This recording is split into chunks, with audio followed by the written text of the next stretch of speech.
Everyone in Umokpara thought Oluchi returned to her abusive husband to die. But what they didn't know was that she came back to end every violent man in the village, starting with him. Now let me tell you her story. Umokpara village was known for three things: its fertile land, its loud markets, and its dangerous silence. A silence that swallowed the cries of women. A silence that covered bruises. A silence that protected men who should have been punished. And at the center of that silence lived Obinna, the richest farmer in the entire region. He had acres of yam fields, granaries filled with harvest, and barns stacked with enough food to survive a drought. But under all his wealth, he carried something darker, a temper that could break bones. And for 7 long years, his wife Oluchi became the canvas for his violence. Everyone in Umokpara knew, but no one dared to interfere. When Oluchi screamed, people shut their doors. When she limped, people looked away. When Obinna raised his hand, the village lowered its eyes. Because in Umokpara, wealth was louder than a woman's pain. Oluchi was once a bright, cheerful girl from a humble home. Obinna had charmed her family with gifts, money, and promises. He promised love, he promised protection, he promised a future. But on the very first week of marriage, Oluchi saw the real man behind the smiles.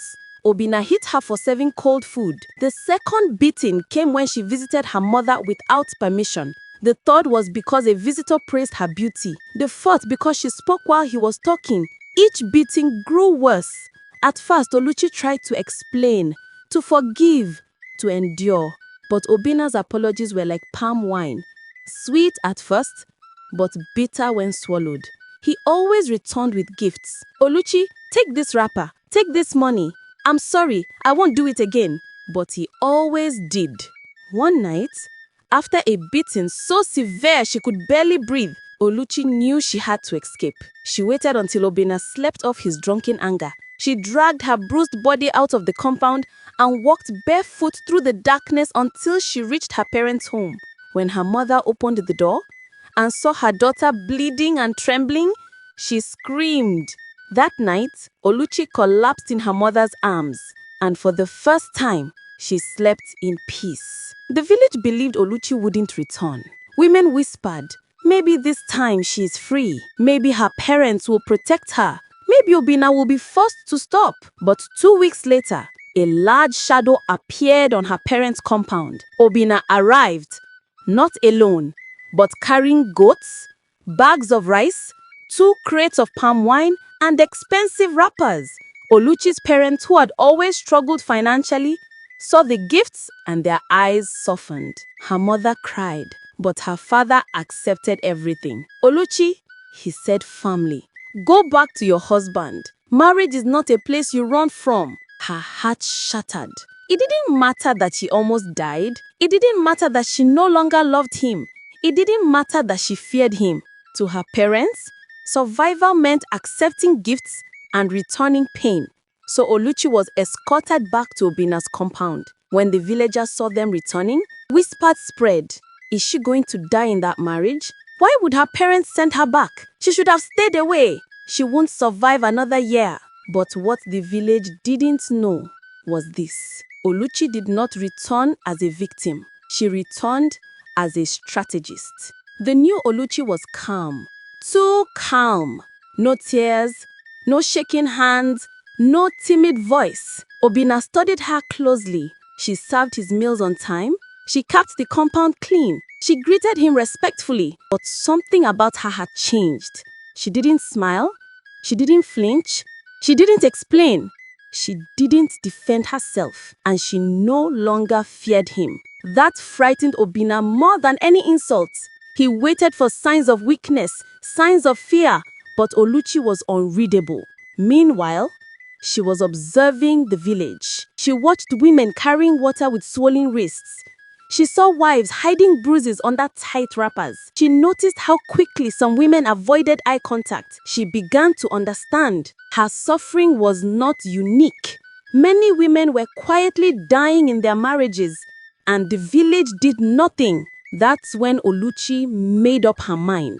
If my parents won't protect me, if the village won't protect women, then women will protect themselves. Oluchi didn't start loudly. She didn't shout.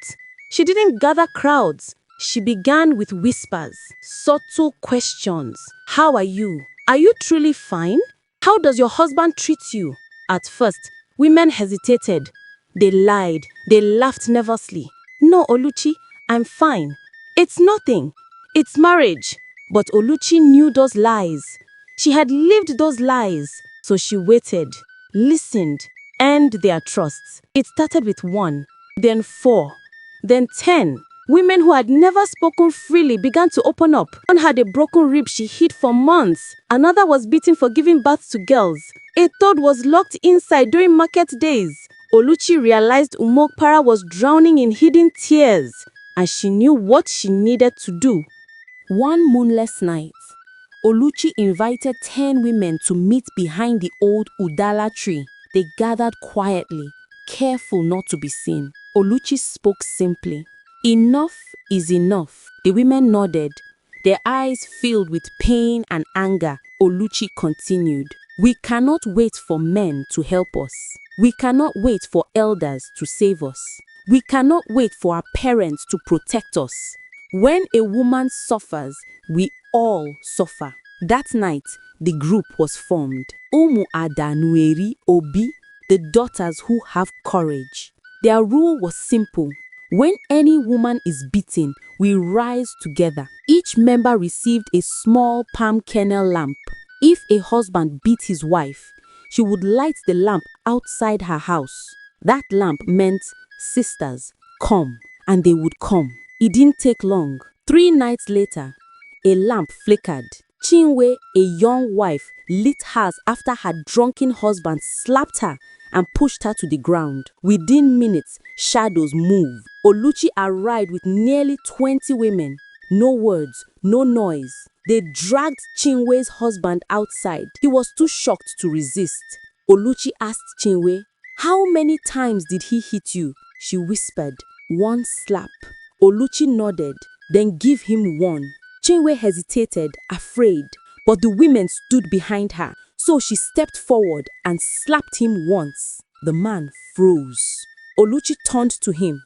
"We are not here to kill you. We are here to teach you." Then the women left him trembling in the dirt. The village woke up buzzing. What is happening? Who are these women? They beat Chinwe's husband. What if they come for us? Fear spread among the men. Power spread among the women. Weeks passed. More lamps were lit. A new bride whose husband threw a stool at her. An older woman whose son-in-law insulted her. A mother of 4 whose husband whipped her for returning late from the stream. Each time, the women came. They corrected the men swiftly, publicly and fearlessly. The village noticed something strange. Men stopped beating their wives. Arguments reduced. Violence reduced. Fear shifted. And Obinna noticed the change too. He saw the unity. He saw the new confidence. He saw the new respect women commanded. And he felt something he had never felt before. Fear of consequences. For the first time ever, Obinna behaved. He didn't raise a hand. He didn't shout. He didn't try to intimidate Oluchi. But he didn't know that the women were still waiting for him. They had not forgotten Oluchi's 7 years. They were just waiting for the right moment. Oluchi understood something about Obinna. He cared about one thing, his reputation. And that was exactly what she planned to destroy. One evening, when the sun was low and the villagers were returning from the farms, Oluchi walked to the center of the village square. She stood still, silent. One by one, women noticed. They gathered around her quietly. No shouting, no chanting, just presence. Within minutes, the entire square was filled with women, young wives, old mothers, widows, daughters. Obinna approached from the path leading to the farms. He saw the circle. His heart began to pound. "Oluchi, what is this?" he stuttered. She said nothing. The oldest woman stepped forward. Her voice sliced the air. "Obinna, kneel down." Obinna looked around nervously. I haven't touched her. Oh. Ask her. Since she returned, I have not beaten her once. All eyes turned to Oluchi. She nodded calmly. Yes, he has not touched me. The crowd murmured. Obinna exhaled with relief. But Oluchi wasn't finished. This punishment is not for today. It is for 7 years of believing no one would ever stop you. A cold silence swept over the square. Obinna's legs trembled. The women closed in. They grabbed him, not violently, but firmly. They pulled him to the center of the square. Obinna struggled, cried, begged. Oluchi, please, not in public, not in front of everyone, please. Oluchi stepped forward holding a clay bowl. Inside it was white onzu, sacred chalk used for purification and judgment. The village held its breath. Obinna shook. Oluchi, please, anything but this. My name, my respect, please. Oluchi looked into his eyes and said, Ye should have protected your respect when I was protecting my life. And she dipped her fingers into the chalk, and she marked him. A bold line down the forehead for every violent strike. A complete circle around the neck for his disrespect. 3 strokes on each cheek for 7 years of shame. Gasps broke the air. Children watched with wide eyes. Men looked down in fear. Women stood proudly. The marks glowed in the dying sunlight. The richest man in Umuokpara, brought to his knees by the woman he thought he broke. The next morning, the village buzzed. People whispered as Obinna passed. Some pitied him. Some mocked him. Many avoided him. But all respected the women now. Obinna washed his face repeatedly, scrubbed his skin until it hurt. But the chalk refused to disappear quickly. And even when it did fade days later, the shame remained in people's eyes. From that week forward, no lamp was lit. No woman was beaten. No man dared raise a hand. Oluchi became a quiet leader. Not loud, not bossy, but respected. Women consulted her. Men lowered their voices when she walked past. Elders considered her opinions. Umuokpara was no longer a village of silence. It became a village of sisters.